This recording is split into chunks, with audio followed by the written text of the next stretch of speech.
Women and men in traditional costumes are dancing a ritual dance to the beat of the drums. This is the Lujiang Gaini festival of the Naga people, dedicated to the start of sowing. At first glance, it is a regular national holiday, something like an Indian version of Maslenitsa, with lighting fires, songs, and dances. However, the customs of the Naga tribes are far from as harmless as they may seem from the outside. These people are hunters, farmers now, warriors, people who live by their own special laws. And these laws, they actually do not combine in any way, in any manner, with those laws and cultural customs that generally prevail in the territory of modern India. Just half a century ago, Nagaland was the scene of endless bloody conflicts. Local tribes constantly fought either with their neighbors or with strangers who came to their lands. The Naga people inhabit the dense jungles at the junction of India and modern-day Myanmar. Disputes over territory often became the cause of clashes, and the main trophies for the Nagas were considered to be the heads of their enemies. In the original beliefs, there is such an idea that all the energy potential of a person is in his head. Therefore, when an enemy is killed, yes, when someone comes to attack or is attacked, the heads are necessarily cut off and brought back to the village. Moreover, they are not buried but stored, because it is believed that the head of an enemy is a specific power bank. It can be used as a source of energy. This is the concentration from which the opponent drew energy for resistance. The more enemy skulls stored in a house, the higher the status of its owner. Representatives of the Naga people are called the last headhunters. And although the terrible custom itself has gone into the past, traditional costumes of local tribes still remind of it. To this day, on the clothes of many male representatives of Nagaland, there are such ritual embroideries that show the number of skulls that they may have stored somewhere. Are they stored? Yes. The last officially recorded fact of extracting a head to make an amulet from it was around the 69th year. There, the 67th to 69th year. This is the last recorded case. Now there is none. Well, thank God. The men of the Naga people are not only ruthless warriors, but also excellent hunters. The second most important trophy after the head of an enemy has always been considered a tiger skin. It serves as the main decoration of the house and also symbolizes the courage and strength of its owner. The most interesting thing in all this story is that to this day, although the Nagas possess firearms, they go after tigers with just one spear.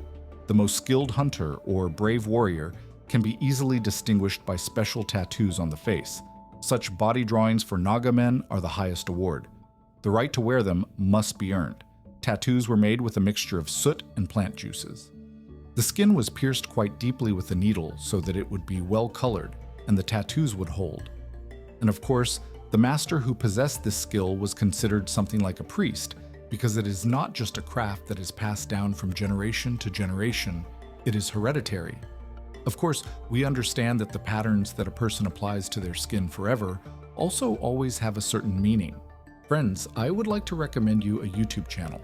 On it, you will find incredibly interesting stories, an unexpected look at the most incredible events of history and modern times. You will visit places that are not on the map, uncover the secrets of dangerous relics and ancient prophecies, explore unexplained facts and historical sensations. New answers to old questions will be found, as well as facts that have long been silenced by journalists. Independent assessments of events that changed the world, investigations of the most sensational stories, and a fresh look at known historical facts. News from all areas of human knowledge and the secrets of the subconscious will also be revealed. All this and more incredible stories are waiting for you on this channel. The link will be in the description of this video. About 2 centuries ago, the lands of the Naga people became part of the British Empire. However, only formally. The English colonizers never managed to establish full control over this territory and forced the local tribes to live by the laws of the metropolis. Tired of restricting them and trying to impose their own order, they drew a border beyond which the tribe continued to exist, along the Brahmaputra River Valley. Nagaland turned into a kind of reservation, a territory for the isolated residents of the indigenous population. Indians were forbidden to visit these lands without special permission. Perhaps this is why the local tribes preserved their unique culture, languages, and customs. To this day, Nagaland occupies a special position among all the states of India. There is no caste system here at all. And this is also what distinguishes the state: its own army, its own police, its own administrative staff, and therefore it is a rather isolated state. Nagaland played an important role during World War II. It was here, in 1944, that Indian and British troops stopped the advance of the Japanese army. The turning point battle took place near the city of Kohima, the current capital of the state. The battle, which was called the Eastern Stalingrad, lasted almost 3 months and ended in a crushing defeat for the Japanese. To this day, there are stones standing here, telling that a battle took place here. To this day, residents find shells, bullets, fragments, and so on in the ground. And the last terrible incident was in '69, when children stumbled upon an unexploded bomb. And now this memorial to the fallen, it can be said, honors the memory of these children. Out of 8 people, only 1 survived. Local residents pray for the dead in a special way. The ancestors of the Nagas worshipped the spirits of nature. However, over time, traditional beliefs became closely intertwined with Buddhism and Christianity, which came from India and were preached by British missionaries. And in houses, local figurines of deities, to which sacrifices are also made, coexist quite peacefully. A figurine of the Virgin Mary, an image of Jesus Christ, sacred books of ancestors, and sacred books of Christianity. Along with Christian Christmas and Easter, the Naga tribes celebrate traditional holidays. The Sakrenyi festival is celebrated with particular grandeur. This is a holiday related to the agricultural calendar, which is celebrated in February. And the festival lasts about a week or even more, during which a rooster is sacrificed, and people splash each other with rice water. What is all this for? For a new harvest. Because this is the time when we start a new agricultural year. But the most large-scale celebrations are held during the so-called Feasts of Merit.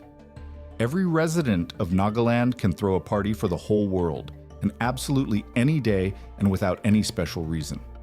The Feast of Merit is when someone wants to earn a blessing, spread good word about themselves, and holds a feast inviting neighbors, inviting the entire village for 2 weeks or more to elevate their karma so that people would speak as much good about them as possible. Yes. And each subsequent feast, each subsequent banquet should be richer and grander than the previous one, which, as we understand, is quite costly and difficult in such living conditions. But it is precisely for this that merits are given. Today, everyone can immerse themselves in the unique atmosphere of Nagaland. To enter this unique Indian state, you no longer need to obtain special permission.